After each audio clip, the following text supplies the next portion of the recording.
walking along a path at the roots of Pikes Peak, you take a fork in the road towards the Anselm Society digital pub. Inside is a raucous conversation on the arts, faith, and, well, whether or not to use alcohol inks or eyelets on your handmade cards. In the corner by the fire are 3 people, and one of them is advocating heavily for a both-and situation, and that's me, your co-host, Christina Brown. Welcome to Believe to See, a podcast of the Anselm Society Arts Guild. Here at Believe to See, we explore the relationship between faith, art, and storytelling. Our goal is to connect the great story, the great stories, and our own stories so that we can better understand what it means to live with a Christian imagination. So first, we've said this before and we'll say it again. Art is not only something found in museums or lining the shelves of big box bookstores. As artists, we sometimes fall prey to the lie that our art just isn't worthwhile if it's not being disseminated amongst large groups of people. Who? We don't know, just people. We want to be seen and accepted by the faceless masses, and then we will have made it. Then we will have validated our need to create. But as Christians, I want to argue that art, more broadly defined, is any creative work crafted intentionally and in service and obedience to God first, then partnering with Him to offer it in service to others. So this might sound kind of touchy-feely, or even like we're painting with too broad of a brush, to use an artist-themed cliche. But in today's episode, we want to discuss what this looks like in more detail. So speaking of discussion, let me introduce today's co-hosts. Hello, Mandy Hauk. Hello. Thank you for letting me join your discussion so you didn't talk to yourself. That was very nice of you. I've tried talking to myself. It amuses me, but it doesn't get anywhere. It's not very fun. Matt Mellema. Hello, how are you? I'm great. I'm very excited. Can we talk about your intro? No. Well, it's the first line. So I couldn't help but notice you said walking along a path on the roots of Pikes Peak. But when I do it, I say walking a path along the roots of Pikes Peak. Mandy, how do you do it? That is creative license. I say walking along a path. Oh, I'm the minority here. Peak. I guess so. Well, you should, but you're kind of the originator of the opening spiel. Walking along a path. At the roots of Pikes Peak. I'll sort this out. You keep going, Christina. Okay. Sorry. Well, if you did keep talking, I was just going to keep enjoying Mandy's amazing chocolate-covered cherries and just sit back and watch. So, that works too. I'm glad you're good, though. So, first question. I have an answer to this, but I want to ask you guys this big, big question. How do we love other people with our art? I love that question when you sent it to us.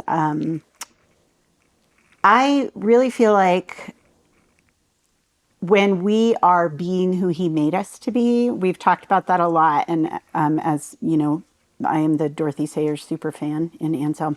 And she talks about the way in which we are most keenly created in His image is in our creativity. And so I feel like by listening to Him and following His lead and being the most of what He made us to be, creatively, and that doesn't exclude people who don't paint or write or sing or write poems, because even my husband, aerospace engineering, that's a lot. That is literally creation. So just as long as we are attuning ourselves to what He has created us to create, then I feel like His love will come through that. To the people around us. Because everything He has done is intentional. He has made us who we are. He has given us our creative gifts, and He has put us among the people that we're among. Yes. So Dorothy Sayers, you wrote that book, The Mind of the Maker. The Mind of the Maker, yes. Yep. Also, Letters to a Diminished Church. That's another really I've heard of that one. I haven't read it. Yeah, that's a good one. Is it? That sounds good. Yeah, so for me, when you first gave this prompt, Christina, my first thought was, okay, so like making things for people, is that it? Like crafts and stuff? and I think that will be part of it. But I think more broadly, there's other things to keep in mind as well. You know, like for me, like for all of us with our writing, we can write specific things for specific people, which, you know, I've done, which I'm sure you guys have done too. I know, you've done it great. Yeah, but there's also this aspect of keeping your audience in mind when you're creating, right? Trying to create something that is helpful and enriching for the audience. Yeah. And maybe doing that at the expense of something that's a little cheaper or easier or a little bit more obviously marketable, but keeping the audience's welfare in mind. And I think we'll have plenty of examples along all these lines me and Mandy have been talking about. Yeah, absolutely. And I think kind of where you're going there, Matt, is loving your audience is a huge part of it. And I think as Christians, that becomes super easy when we love God with it first. And I think that's where I've learned, even in my own writing, I'm struggling with the audience, or like, who am I writing to? What is this for? Who is this even for? Why am I doing this? You know, you start by giving it to God. You start by saying, all right, God, I'm being ridiculous. This is ridiculous. I don't know why I'm doing this, but I feel like I want to. I feel like I'm, you know, I need to do it, or I said I'd do it. Just please do something with it, you know, please. And just, you know, so I think in my experience, like, that has been sort of the first thing I do that then kind of reorients why I'm doing it and who I'm doing it for. Mm-hmm. Yeah. So Matt, you said crafty stuff was part of it, and that yes. I mean, a lot of people say crafty stuff, and I don't want that to be sort of derogatory. And I'm not saying you meant it was. We're not. Yeah, lanyards have their place. Hey,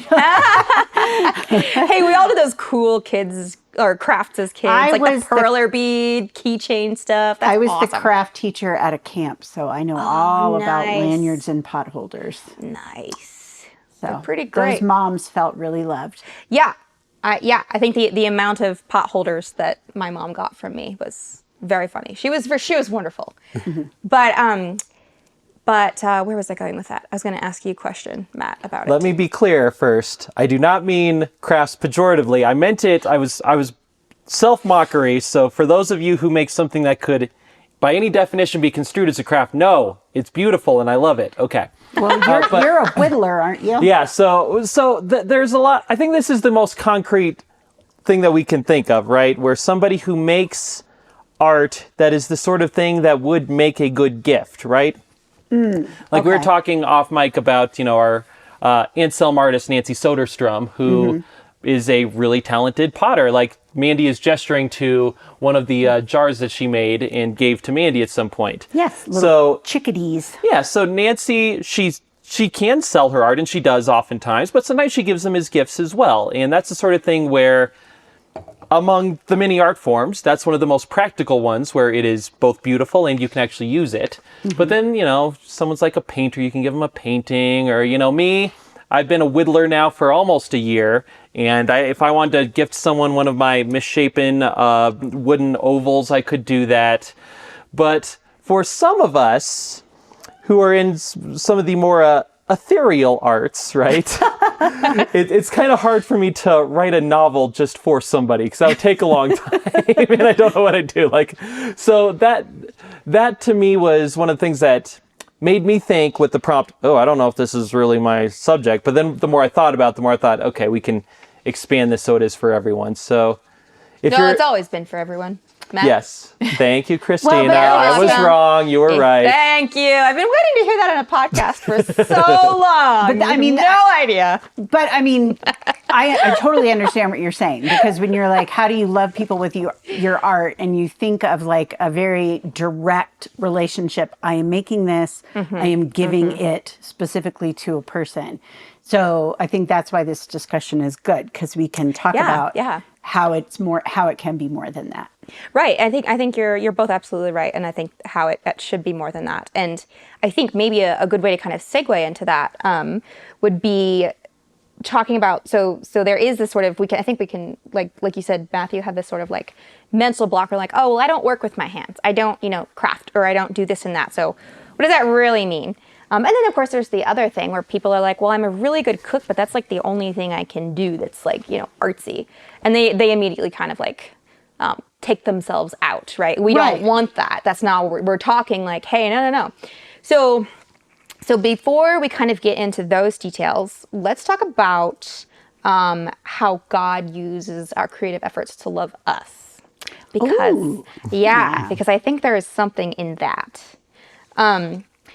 And part of it, too, is a lot of people say that their art is a private devotion that's only meant for dialogue between them and God. And I think that's legit. I know some of these people, and there are lots of posthumous artists and poets. I'm pretty sure George Herbert was one of them. Did no one know that he wrote until he died? I think I don't know. He may have been alive, but I think. Oh, here's the story. You know the story. So he writes the poems and he has them like collected, right? But he never really shares them with anyone, never publishes them. Right. Then after he dies, he sends like a friend who's like the executor of his will. He's like, by the way, here's a collection of poems. If you think they're useful, maybe share them with people. If not, you can just throw them in the fire. Yeah, that's right. That's what it was. Yeah. Gosh. The friend found them useful, and so have all of us. Yes. So George Herbert died not knowing whether anyone really would have liked his poems. Do you know Peter's grandmother did the same thing, except she didn't tell anyone about them, and so they found them. Wow, okay. They found them, and it was actually really sad because she wrote in that notebook, she wrote about the reason she didn't share them is because when she used to write them for her family as a young girl, they laughed at her. Aww. And so that's like a story of like an interruption of what could have been. She could have been loving others and being appreciated for her gifts while she was alive. So like we take care of the artist people in your life. Yeah. Gosh, that's how to love an artist now. And then like over on the George Herbert side, there's no indication that there's anything like that going on. You can picture probably what George Herbert would say was like, I'm writing these as, like you said, Christine, an act of devotion. And the fact that other people happened to like them after he died, I think he would view them as kind of icing on the cake, right? That's just gravy. Different. But it wasn't really the point. Right. No, I think you're right. That. Yeah, isn't that cool? Yeah, I really like that when I heard it. But maybe that's the case with a lot of people who did create. It was like, no, I need to lament. I need to express my anger. I need to petition, or I need to wrestle with God. Like there's a lot of people who create because they can't engage those questions that are plaguing them, without creating a piece that expresses and I some bet of that. That stuff is so much more raw. Yeah. To a degree. Like there's a plus and minus, right? Yeah. And I think, so I think in that, for even those people who would say, I am an artist, or I like to create, but it's private. It's just for me and God. So I don't know how I can love people with it. Right. I think what I would love to argue is that you are loving people through it, because through that sort of relationship with God and that creating, you're allowing God to love you. You're allowing God to shape you through it. And that will in turn trickle out to other people. You know what? It just made me think of the Chariots of Fire. I love that one. Right. And what was his name? Eric? Liddell. Uh-huh. Or said, maybe it's Little and it's spelled Liddell. I think. Sorry. Yeah, I don't know. We're readers. I don't know how things are pronounced. Anyway, he said, when I run, I feel God's pleasure. Yes. And that is totally how I feel when I'm writing. Not every time. Sure. But, it's fascinating how God can love the artist and the person who experiences the art. Yeah. And honestly, I was thinking about this too, where it's almost a good litmus test if you are an artist and you're trying to figure out if you really want to devote yourself more seriously to whatever your craft is. I heard someone was on a podcast whose like friend's mom was a painter. And, she had some success. She made a living with it. But when she was giving career advice to her son, she's like, okay, what any career you have, you shouldn't really do it unless you like to mush the paint. In other words, like the little drudgeries of the thing, right? If you're a painter, you should like on some level to mush the paint, to mix it up, to view the blank canvas, to put the paint on the blank canvas, to do all those little things. You should find that almost inherently rewarding on some level, right? So, same thing with writing, same thing with pretty much everything. If just the act of doing it, not knowing whether anyone else is going to see it, is the act of, writing rewarding enough? Is it, like you said, Christine, is it sanctifying enough where even if you knew no one else would read this, it would still be worthwhile? Yeah. Yeah. No, I think so. I think God meets us in the making. I think that creating with Christ does, well, first of all, I made a bullet point list because as I was thinking through it, I was like, wow, so many things. But let me bullet point it. Here we go. In creating with Christ, I think we can, be sanctified. I think we can be calmed. We can find clarity, can find peace, experience reconciliation with God and with others. We can better our craft. And we can purify and refine both our abilities and our goals. And all of that is just with like the one-on-one sort of dialoguing with our art and God. And so I definitely think that people who engage their creative works with an audience of one, as some would say, are actually doing a lot more to love people with their art than they realize. That's a really good point. Yeah, if making your art makes you more like Christ, then being more like Christ will be loving to all the people around you. Yeah. I think it serves to deepen our, the people, us creating the art, relationship with him himself. And in time, this is poured out onto other people. His church. It's real relationships in real time. It's a dissemination in that really beautiful way. And I think it's really truly kingdom work. Well, yeah. And I think also when we make art, a lot of times when we're making art, we're making it to to make sense of the world or to try to understand it. Yeah. To wrestle. Better. Yeah. To wrestle. Right. To question it. Yeah. Because like when I write, people ask as a writer, oh, did you base your characters on anyone? And it's funny because the more I think about it, I think they're all little parts of me. And so, so I'm wrestling through the ways that God has made me and the ways that I have strayed. And yeah. Does that make sense? Oh, absolutely. Yeah. No, I think I've heard a number of authors say that actually. I even know one who, my godfather, actually, I've mentioned him before, but he always has this one character in his books that's just so him. And he always, when I used to read his works, he'd be like, I would talk about this particular character and he's like, oh, good. I'm so glad you liked that character because that was me. That's funny. I know. And of course, this character has like all these flaws and, and as the reader, you kind of can like or dislike this character. But, you do have to wrestle with things in your art. And he does. He wrestles in some pretty profound way. He's a Christian, but he doesn't write like Christian fiction. Right. So and then I have a friend who's an abstract painter, and I'm going to talk about her later for a later question that you're going to ask.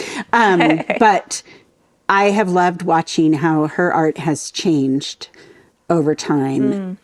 She uses completely different colors now than she used to use, and so it's just sort of her journey is evident. Yeah.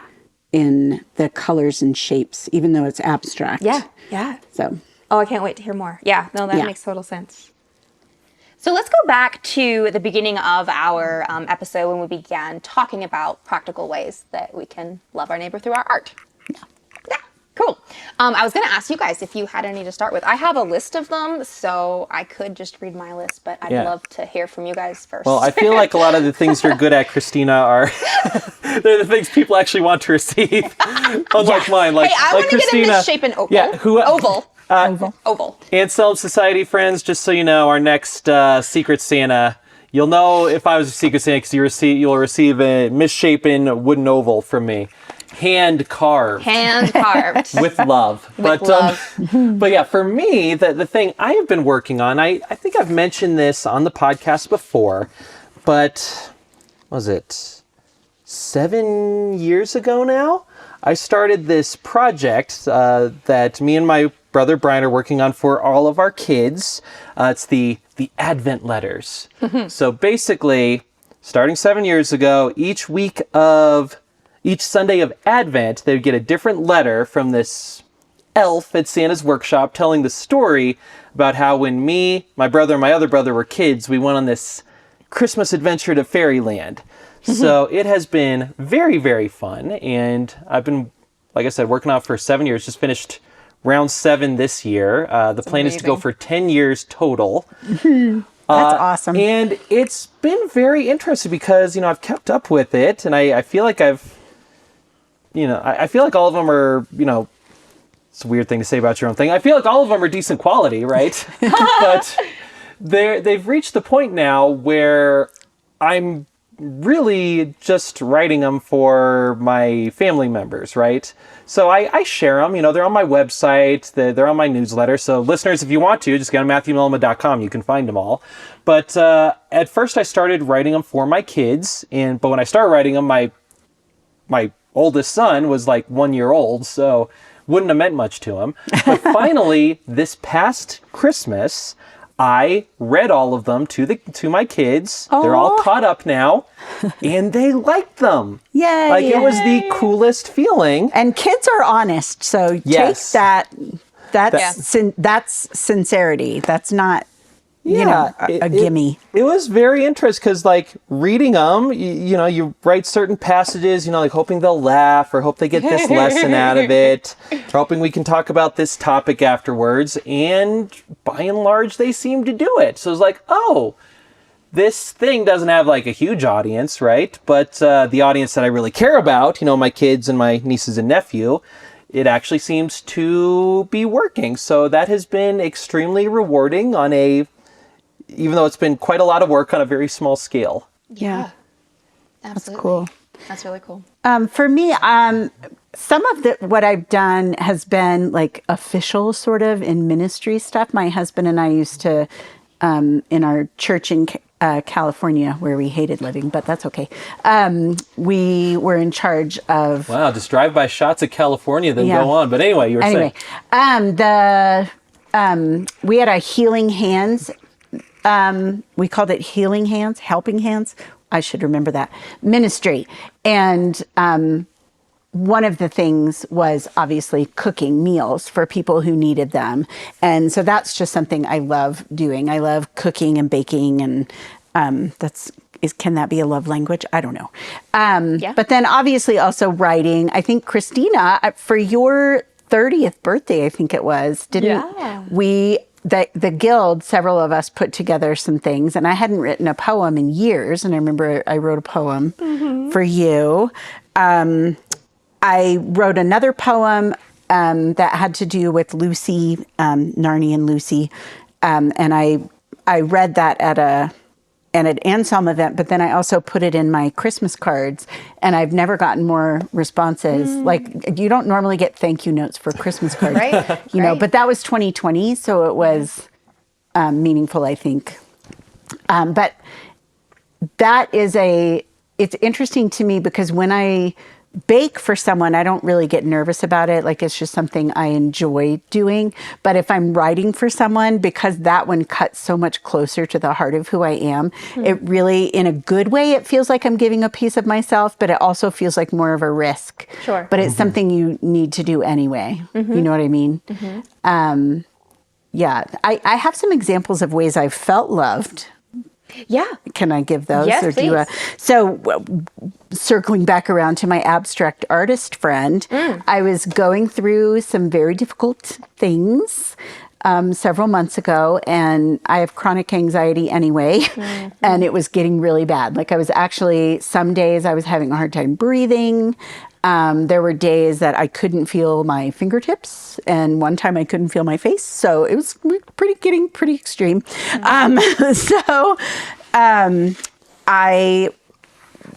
asked my friend Becca, God gave me this idea because I don't know why I did, but I asked my friend Becca, can you help me? I just felt like there were some words that were said to me by a family member that, an extended family member, don't go gunning for Peter. He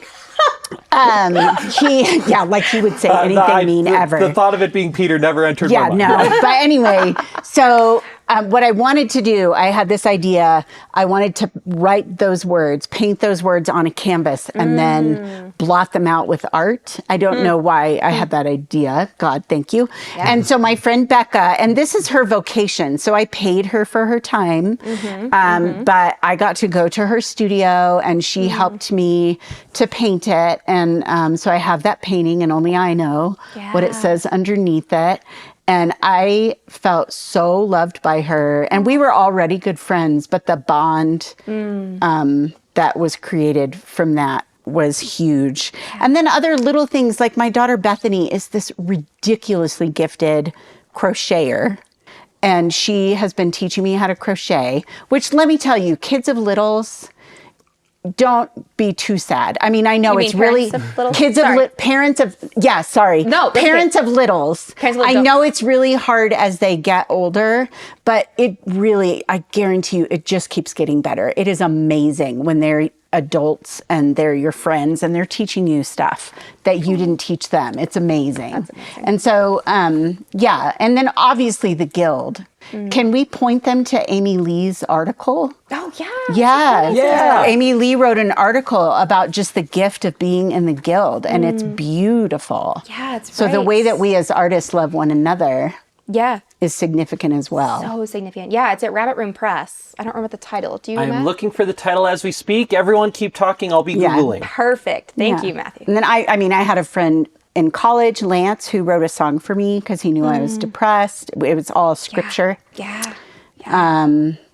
So it really is significant. Like, there's something, I guess it's something about the time that's spent and the, it's so personal because no one other than my friend Becca would have been able to walk that painting. Like somebody else could have taught me to paint something else, but that was so specific to Becca. Right. And it's interesting you talk about this because, like, she's a vocational artist, of course, and you obviously paid her for her time, which was wonderful, but that was still like a very loving thing for her to do. Like, she didn't have to say yes. You know what I mean? Like, oh, absolutely not. Like, she was in the middle of a move. I didn't know till I showed up. But anyway. But see, that's what's so cool about that is like, she is in tune with like how to love others with her art. And that's like, anyway, so I wanted to point that out that you said that, like, that's beautiful. And like, vocational artists that's still loving. It's okay if money changes hands. You're still, if you're doing... It's a good thing. It's a good thing. And it was good because I felt like I was loving her by supporting her art, But you were, But again, like, that's just so cool that she responded to your specific need and had you specifically to her home and her studio in the midst of a move because she knew... what this would mean to you and what you needed. And anyway, so that's just, I love that. Yeah. And by the way, Amy Lee's article is called A Fellowship of Burning Stars, The Hidden Beauty of Creative Community. You can find it at rabbitroom.com. Now, obviously, we're all biased because she's writing it about her experience with the Anselm Arts Guild, but all of us in the Guild just love this to pieces, and all should read it straight away. Yes. One other example that I found in historical example. So some of the listeners may be familiar with this already. But a few weeks ago, me and my wife Danielle went on a just weekend trip to Santa Fe. I love Santa Fe. I love it too. It's we had a great time. It's a fantastic town. But one of the many beautiful things there is the Loretto Chapel. Yes, I love the Loretto Chapel. Go, sorry. All right, Mandy, we're on the same wavelength here. So inside the Loretto Chapel, it's most notable for its staircase, the so-called Miracle Staircase. And I call it the Miracle Staircase because I think it is. It is. But basically the story goes that this chapel was built in like the late 1870s. And it was a chapel for this these nuns who ran like a girls' school, right? Yeah. So as the chapel's being built, the original architect dies, one thing or another happens. So the choir loft, which is, like 20, 30 feet above the ground, doesn't have stairs to access it. So Small problem. well, apparently, like if it was like priests or monks, like they just climb up in ladders, but according to the social mores of the day, that wasn't something nuns could do. Right? No nuns on ladders. So it's like, what do? We can't reach it here, and the space is so restricted that it's going to take someone with a lot of skill to build a staircase. So the sisters there spend 9 days praying, asking for the prayers of Saint Joseph, the patron saint of carpenters. And on the 9th day of it, this mysterious man shows up at the chapel, and the man says he's going to build the staircase, and over the next 6 months, using only a simple hammer, a saw, a carpenter's square, and cups of hot water to shape the wood, he builds this absolutely gorgeous double helix staircase. Peter just stood there for like 10 minutes trying to stare at it, like trying to figure it out. Listeners, as you're listening to the podcast, just get on the Wikipedia page because it has a good photo of it. It's gorgeous. It's impossible. And no metal nails. Just wood fit together precisely. There's no center pole, which most spiral staircases have for support. Yeah. The only way this could work is if it's built basically perfectly, right? Like it required an extremely high level of skill and craftsmanship.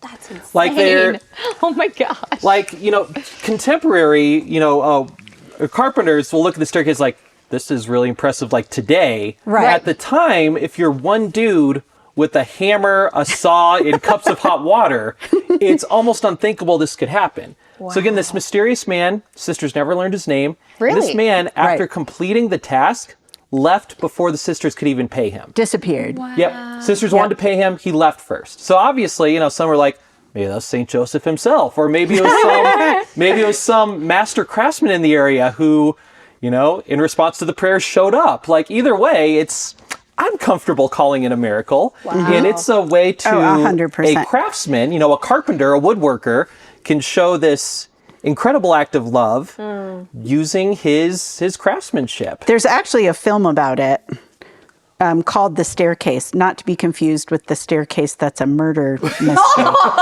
This one, because there is one of those. But The Staircase, it was made in 1998. Yeah, but reading about it is more fun. Again, ever in Santa Fe, could not recommend this highly enough. It's absolutely gorgeous. It's great. Yep. Okay. Tiny little chapel. Yep. Tiny little chapel. All right, And there's actually a model did you see the model in the lobby? It's almost like a dollhouse. Oh, really? Yeah. Oh, go back. I must have missed the model. Or Yeah. maybe that was just there. I don't know. I saw it when I was there. Maybe I imagined it. Anyway, but yeah, that is a beautiful story. I love that. That is a really cool story. Yeah. Great example. Craftsmanship is, I don't know. I have no adjective right now. I'm sorry. You're good. That's a great example, Matt. I wanted to go back to Mandy's example of when she / you had talked about my 30th birthday party. Oh yeah, because that is such a perfect example. So Brian reached out, my husband Brian reached out to a whole bunch of people behind my back in a good way. Behind my back. Behind your back. Behind my back. Anyway, and wanted to do like a 30th birthday sort of surprise party. And I knew there was going to be like a party, but I had no idea. So anyway, long story short, the way you all kind of made it, like,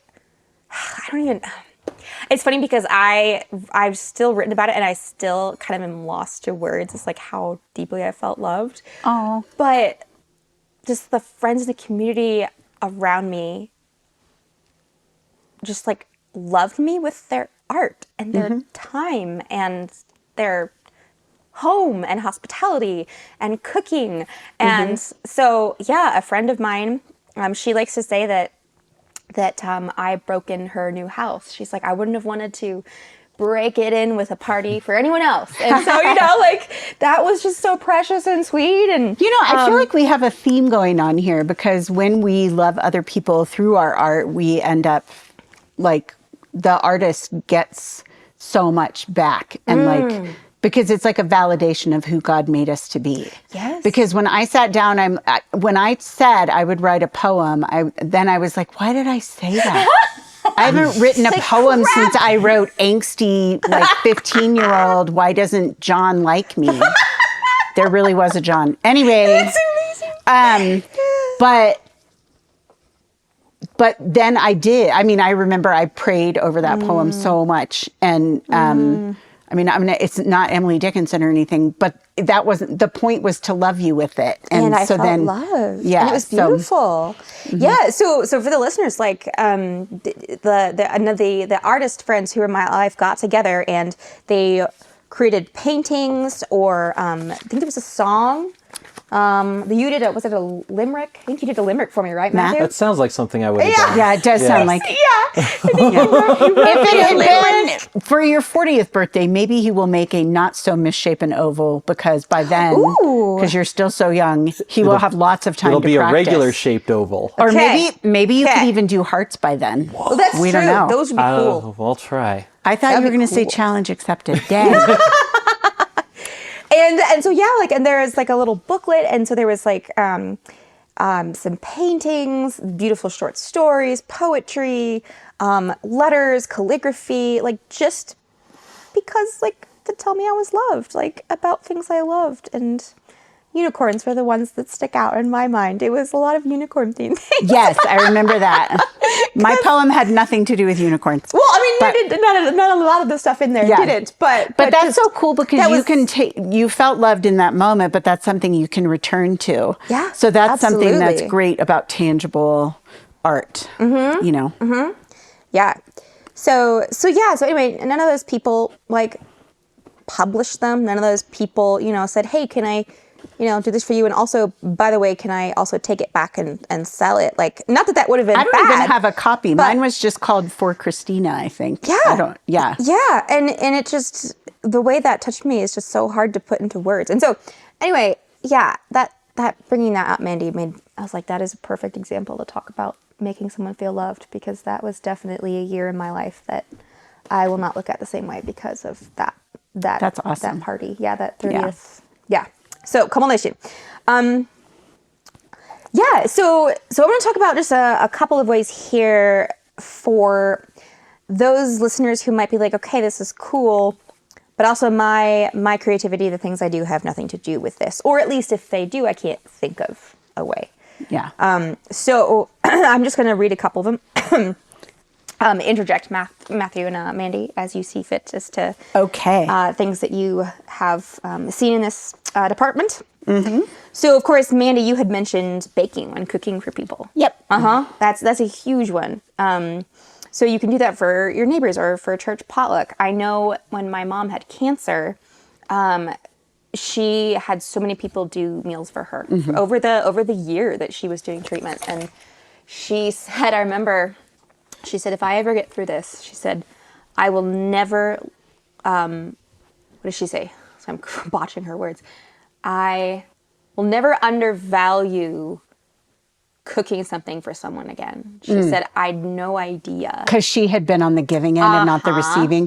Yes, I can testify to that. Because like I Really? was saying, Yeah. when Peter and I used to do it, we started doing it before we had kids. And then when it was turned around and they brought me food, wow. It's overwhelming. Yeah, it is. Yeah. In a good way. Yeah, exactly. Yeah. So she said, I will never, she's like, I'm going to make this, if I get through this, I'm going to make this my mission I'm going to do this for other people. That's awesome.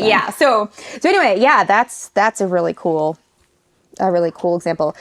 So if you are, I like this one too. If you're a skilled cake decorator, but your career never blossomed as you'd Or hoped, even if you're not a skilled cake decorator, you can try it. you can try it. If nothing else, you can Your do one of family will those. love you for it. You can do a hashtag nailed it. That'll be fun. Those are so fun. Yes, those are so good.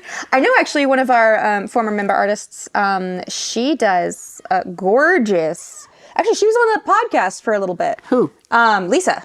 Oh, yeah. Yeah. So she does these gorgeous like cookies that just like icinged like art cookies. Oh, yes. I know. When I see them she puts them on Instagram and Yeah. Wow. And she just picked that up. Yeah. Can I make a that was case really cool. also for people trying to make baked goods, even if they're not good at them, or trying to make something fancy? It's like, hey, I'm going to make this cake look like Cookie Monster eating a giant Oreo or whatever. Even if you fail, you're still giving someone a gift, right? Because yeah, you tried your hardest. Right. And you're able to laugh at yourself. You're giving everybody else something to laugh about. Right. It's just a good thing And all the way around. as long as you didn't accidentally put a cup of salt instead of a cup of sugar, it's going to be appreciated. Although I feel like That's would a be true story. I was going to say, that My sounds sister- like it came from My experience. sister-in-law did that one time. Anyway, Yep, but no, yep. that's true. That's actually, you say that sort of lightheartedly, but it's, we should land on that for a minute. Like, the love that the recipient feels isn't dependent on your skill level and your proficiency. Obviously, you want to, do your best, but don't hide your light under a bushel, so Right. to speak. Like, the love is the time you took and the intention and the thought of that other person while you were making that creation. Absolutely. Plus, laughter is best medicine. So they say. Yeah. I'm going to make you a unicorn cake if I'm your secret Santa, Christina. I can't wait. I'll give you a unicorn cake in a misshapen wooden oval. What about, okay. Fantastic. I'll do that for you too, Mandy. Okay. You think... Let's rig this The cake's system. going to look like a giant rig it. misshapen lump either way, but... All right, back to the theme at hand. Okay, this is one of my favorites, but this is just because I'm a gardener. But arranging a bouquet of flowers for someone, just because. Girlfriend, you let me just say, when our sweet Evangeline's stepfather passed pretty suddenly, and Evangeline's mother, well, they were at Evangeline's house when this happened, and he passed away in a hospital. Anyway, but her mother obviously was grieving the loss of her husband, and we asked Christina if she could make a bouquet, because who else would you ask? Oh my gosh. And so Christina not only made one for Danita, Evangeline's mom, but she also made one for me, just because I was coming to pick the flowers up, and one for Evangeline. And it was just absolutely gorgeous. And when I walked in to the house, Danita was overwhelmed, and her friends sitting there also, they just loved it. And so talk about using your gifts for good. That was a really great example, Christina. It was really beautiful. Thank you. Thank you again for doing that. I'm honored you asked. It was my delight. It really was. Well, and see, that right there is the whole thing. We knew that it would be your delight, and we knew that Danita would in turn be delighted. And isn't that that's sort of Trinitarian if you think about it. Yeah, because when I arrange flowers, I can tell you right now that, like Eric Little, I feel God's pleasure. Mm-hmm. So I think that is Trinitarian in that way. And there is this, it's a communion, you with God and you with the other person, and then them with God. And yeah, it's sacred. Sacred is a good word, I think. Sacred's a great word. Yeah. I love it. Sacred brownies. Sacred bouquets. Yes. Sacred. I love that word. It's not used enough, in my opinion, at least in Christian circles. True. Yeah. Oh, yeah, of course, giving handmade gifts just because. I love that. And then, of course, like Matthew does, writing a short story or something for family members. And you might just become an S.D. Smith. You never know.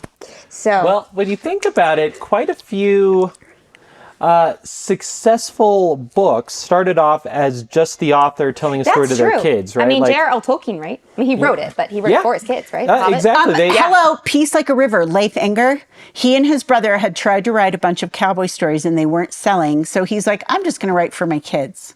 I didn't know that. Yeah. Look at that. So Loving Winnie others the with your Pooh art, started y'all. off as just stories for the kids. Green Ember started off as stories for the kids. really, wow. Yeah. There you go. I think sometimes if the story gets kicked off just like as an earnest small gift for someone you actually know and love, then it can. Yep. It's a very good. It's a very good seedbed for an actually good story. It is. You know what? There's really something to that, because that really is, if the artist is not thinking of commercial, not that that is automatically bad, but there's something to be said for if their motivation is one of giving and loving and generosity, then how much more heart and humanity ends up in the piece, that they're making. Absolutely. Yeah. Yep. I think that's the big deal. And that's why I think my big thing is like art ought to be primarily seen as a gift. And again, even when we're going back to creating for God, or with God, in dialogue with God, I should say, because often that's wrestling with him, right? But even that is offering ourselves up. It's a gift back to God. It's saying, okay, I am doing this because, first of all, I need to talk to you. I believe in you, but I'm still giving you this. Like, give it back to me. Give me something. And so it's still this gift. It's still this very intentional, I am offering something to you, you know, and I want to do it for you and with you. And there's a big piece in which good art has to be a gift of some kind, a form of knowing your audience, loving your audience. Yeah, I agree. Yeah. So let's see, where was I? I totally turned my page because I got lost in my own thoughts, which is funny. So I totally left my own notes. That's okay. The Spirit is leading. The Spirit is here. Oh, yes. I did want to say, because I had mentioned it in the beginning of the show, card making. Card making. Yes, I want to hear about this. Yeah. So you got to use your crafty know-how, you know. Hand paint a card, use stamps, stickers, all the good things, paper tools. One of Peter's aunts sends handmade cards every Christmas. I used to do that. And yeah. It's a lot. But I'm like, ooh, it's from Cindy. And I'll like open it and I keep them. I have framed a couple of them. That's so cool. Yeah. I wonder if any of mine are framed somewhere. Probably. Never know. Yeah, well, you know who else did something very similar? J.R.R. Tolkien. Oh, yeah? Where a lot of the illustrations he did seemed to just be for his kids, right? Yeah. And you can tell a lot of the illustrations, J.R.R. Tolkien, he had some talent. You know, he wasn't extraordinarily talented. Okay, you're blowing my mind. I didn't know he did illustrations. You should look at him online. I'm a C.S. Lewis girl. Not that you have to be one or the other, but I lean heavily. Well, Tolkien might say that, but yeah, like you look at Tolkien, and he had some talent as like a visual artist, but he wasn't like extraordinarily talented. You really get the sense that it's something that he had a measure of talent at, but he worked very carefully and very hard at, and they seem very meaningful for that reason. Yeah, and I really enjoy them. That's cool. They are good. There's very much a heart of him in his work that he puts into it. Yeah, a lot of people actually prefer them. Well, now I need to look them up. Yeah, no, they're good. Oh yeah, gardening. Obviously, you know I'm going to mention the gardening, but of course, like even the smallest of intentions, planting pollinators, right? Well, I mean, your husband posted the most adorable, sweetest thing on Instagram and probably Facebook. I don't know. Today about how much so he loved that you planted a tree. I know. So, I mean, that's just awesome. And I love that we recognize that in each other. You know? Yeah, I was so touched. Yeah, that's a whole thing. That's what I did yesterday. I planted a tree. Whole story for another day. But yeah, that was fun. That's really cool. Yeah. I paid someone to plant a tree. Hey, you know what? Next time, pay me. I'll come plant it. Yeah. I love planting trees. I'm all about it. I should have. It was last fall, and it was just started blooming. Okay, Matthew cannot handle. Hey, there is something to be said for knowing what you can and cannot do. I chose the tree. That was my act of love. You were right there. Anyway, we'll pass on the laughter. Yeah, so if you can't plant a tree, either ask Christina, pay Christina, or pay someone else. It's still gonna bloom and make the neighborhood happy. It's true. And on a previous podcast, we had talked to I think I had tried to convince you, Matthew. So I should ask you if you've done it yet, to plant a tree, because my favorite proverb, and I will remember this like probably for the rest of my life and harp on it annoyingly, but you know, it's this. It goes like this: wise is the man who plants a tree he knows he will never sit under. I love that. Uh-huh. I actually I thought you were going to say, I saw this on Feeling Gardens. They have the little placard out on Austin Bluffs. They're one of my favorite nurseries I go to. They had a thing that said, the best time to plant a tree is yesterday. Nice. The second best time is today. Yep. I love that too. So I love that too. Yeah. Yep.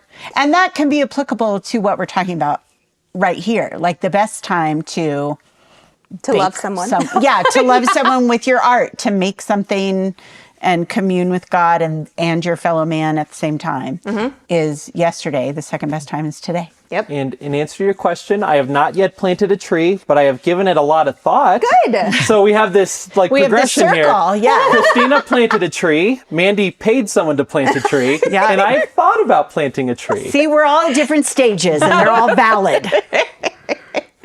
Well, if you have any questions. Yeah. Oh, man. But yeah, like even just the planting pollinators, like that will be good for the neighborhood bees, but also your neighbor's garden will benefit. It's amazing how that works. I specifically asked our landscaper who planted the tree, he planted a bunch of other stuff too. Friend of the podcast, Zach Brown, his parents are in the guild. I specifically asked, I said, I want things that will attract bees and butterflies because I want to do my part to save the world over here. And so, I mean, I have actually had, when I've been out front, because he ripped out all our grass and put in all native plants. Nice. And our yard is alive with birds and butterflies and bees. When people walk by, if I happen to be outside, people will stop and thank me for our front yard. And it's just native plants because I'm not a gardener. So I told him, I said, put things in that don't need me. That's what I told him. So I will bake things for you, Christina, if you will garden things for me. Deal. Okay, good deal. Let's see. Okay, just going to go through this really quick bullet point here because I know we're running out of time. I just wanted to grab some or throw out some more ideas for you guys, listeners. For you listeners, sorry, stumbling with my words there, who want some more ideas. So if you wanted to be an interior decorator, never got the chance.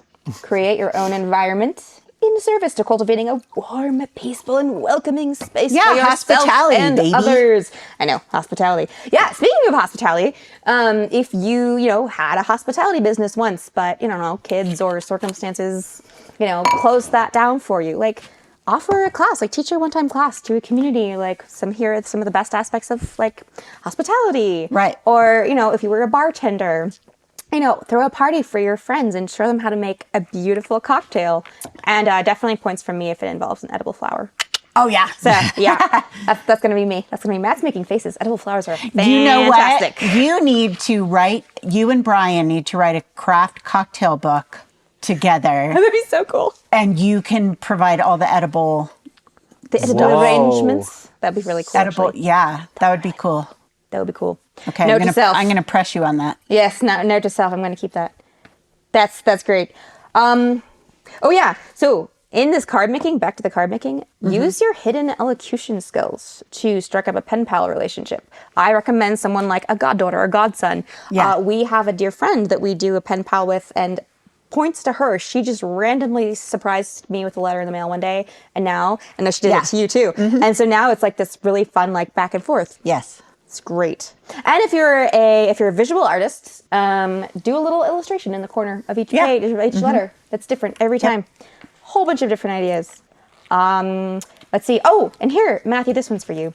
If you like to work with wood and you don't know, what to do with your ovals, just keep honing those skills. Make a whole bunch of handmade toys for children at local shelters. Any child can play with my oval. I bet they would too. You could also just see some kid pass. Hey, you wanna play with this? They probably would. It's for you. You know what though? You could also give them to people who paint, and they could decorate them. There you go. If they're weighty enough, they could be doorstops. They're not. I use very cheap wood. Hey, I'm trying to help you. Beginnings. Small beginnings. Yeah. So anyway, our point with all this is just to expand your horizons with what you believe is possible in loving people with the way you create and the things that you find joyful. Well, I think that brings us to the end of our podcast. Cheers. Cheers. Oh, The I was clicking. trying to make a cheers, but I didn't do a Cling. good job. There we go. Little bell sound. Well, things are winding down now at the Anselm Society Digital Pub. Our fire is down to embers, the customers are trundling home, and you've polished off your final glass. Once again, Believe to See is a podcast of the Anselm Society Arts Guild. To find out more about the Anselm Society, please visit us, that too, at anselmsociety.org. And while you're at it, please rate and review the show on iTunes, Spotify, or wherever you get your podcasts. Thank you again for joining us, and we'll see you next time.